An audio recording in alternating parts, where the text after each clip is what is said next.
Do you take genuine, profound pride in being perpetually and frantically busy? Do you wear the title of multitasker like a coveted, hard-won badge of honor, claiming exhaustion as the primary, irrefutable evidence of your modern worth and competence?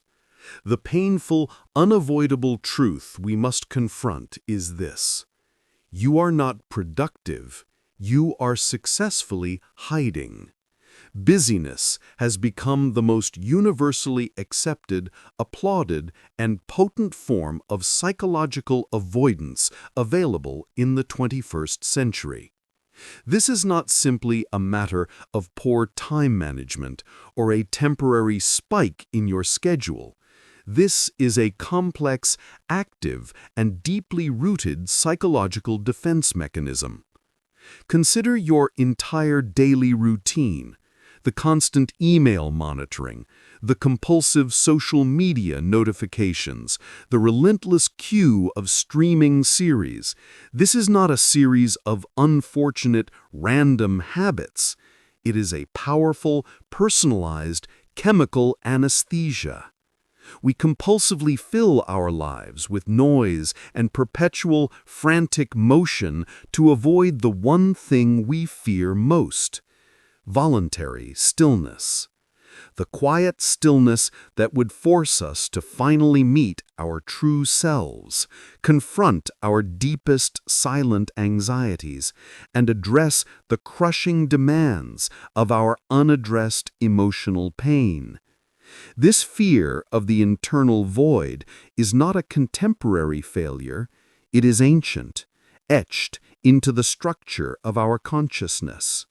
We are addicted to distraction because we are fundamentally terrified of silence, of the unscripted, unmediated moment of pure existence. We are terrified of the profound existential gravity that emerges when the noise finally stops. What precisely is it we are so desperately avoiding? We are avoiding the full, raw, unfiltered force of unpleasant feelings. We fear that if we stop moving, we will immediately confront the accumulated pain, the rising tide of existential anxiety, or worse, the terrifying realization of a vast, empty potential that has never been actualized at our core. This avoidance is a preemptive strike against authenticity. This phenomenon is powerfully and chemically reinforced.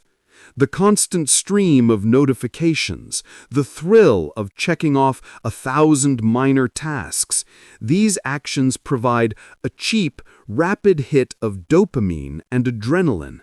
Your brain mistakes this shallow, frantic chemical reward for genuine meaning, deep connection, or significant productivity.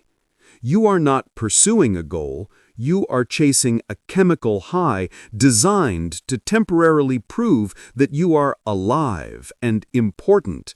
The profound paradox is that you become completely busy doing meaningless things simply to avoid the quiet, slow, meaningful work that is directly connected to your ultimate purpose. The cost of this perpetual distraction is the systematic erosion of your own internal landscape. The first, most visible zone of defense is the office and the workspace. The most pervasive lie we tell ourselves is, "I am not truly procrastinating. I am simply very busy, and therefore I am safe from self-judgment." This is the great, self-imposed shield of low-value busy work. We frantically answer every low-stakes email, organize file cabinets, or update irrelevant spreadsheets, all activities that efficiently generate the feeling of productivity, while actively avoiding the one crucial, difficult, high-leverage task that would radically move our life forward. The shield of busyness protects us from the ultimate professional terror: failure associated with high-stakes creation. The core self demands clarity. The persona provides chaos. You are trapped in an endless file cabinet where the sheer suffocating volume of minor tasks guarantees you never risk opening the single massive door that holds your true potential. The energy spent maintaining the illusion of productivity is the same energy required to achieve real, meaningful growth. This illusion is the perfect static defense against the dynamic truth of your capability. The second zone operates in our most personal relationships. This is the social vortex, the compulsive use of superficial, constant communication to actively avoid the risk of deep intimacy. We text constantly, we share endless memes, and we scroll side by side on the couch. This is the calculated illusion of connection without the absolute risk of vulnerability.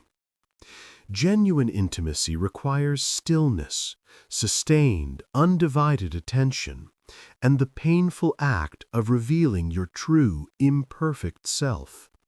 But the noise, the infinite flow of digital entertainment and surface-level chatter serves as the perfect smartphone barrier erected between two souls. By maintaining this constant, low-level flow of digital information, you successfully bypass the terrifying emotional requirement of true silence, the necessity of looking into another person's eyes and truly allowing yourself to be known. This avoidance guarantees that while you might feel perpetually connected, you remain profoundly, functionally alone. The third zone is intellectual avoidance. This is the mental checkpoint, the addiction to the constant consumption of data, news, podcasts, and life hacks specifically engineered to avoid the slow, hard work of reflection and synthesis. We believe we are self-improving by endlessly downloading information. But the brain processes this continuous stream as mere superficial stimulation, not transformative knowledge. You are not seeking wisdom, you are seeking distraction from the terrifying sound of your own thoughts. The continuous data stream wash keeps your mind perfectly clean of any inconvenient, deep, philosophical questions. By constantly being informed, you feel smart and prepared. But you slowly atrophy the muscle of critical thought, the very engine of self-mastery. The consequence is a mind that is full but empty, capable of endless input but incapable of profound output. Finally, the most physically demanding form of avoidance, the perpetual runner. This is the compulsive use of extreme physical activity, constant exercise, rigid dieting, or frenetic movement to systematically outrun the emotional tension beneath the surface. This form of control is intensely deceptive because it looks like disciplined health or peak performance.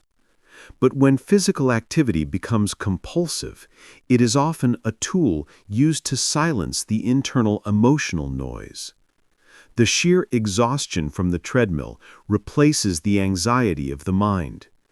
You are constantly in motion, your body moving faster and further, but your true, unaddressed self remains exactly where it started.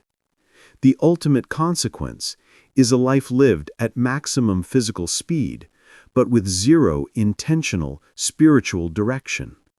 A beautifully conditioned body, hiding a chaotic, neglected mind. We must replace the anesthetic of distraction with the profound urgency of consciousness. The antidote to the addiction of busyness is voluntary stillness, the radical act of choosing to stop. The path to genuine freedom starts by choosing the hard work of silence. We start with 3 acts of radical defiance. The 10-minute stand. Today, commit to 10 minutes of true stillness. Turn off all screens. Put down every book. Resist the intense compulsive urge to clean or organize. Just sit. Meet the silence. Let the fear come and observe it dissolve. This is the fundamental act of claiming your internal space. The single task rule. Identify the one most important, difficult, and high-leverage task for your core self today. Commit to it fully. Refuse to open the file cabinet of low-value work. Prioritize the weight of meaning over the deceptive lightness of distraction. The inner compass, the defiance of external metrics. You must diligently practice turning the compass inward. Every evening, dedicate 5 minutes to asking yourself, did I operate from a place of internal truth today, or was I motivated by the need for external validation? This is the true work of inner alchemy, transforming the heavy lead of habitual social obligation and familiar suffering back into the spiritual gold of uncompromised authenticity. Your freedom is determined not by the ease of the path, but by the courage of your step. The choice, as always, is yours. If you are ready to commit to the difficult but necessary work of self-reconstruction, subscribe to The Depth Architect and join us next time as we explore the terrifying power of the unconscious debt.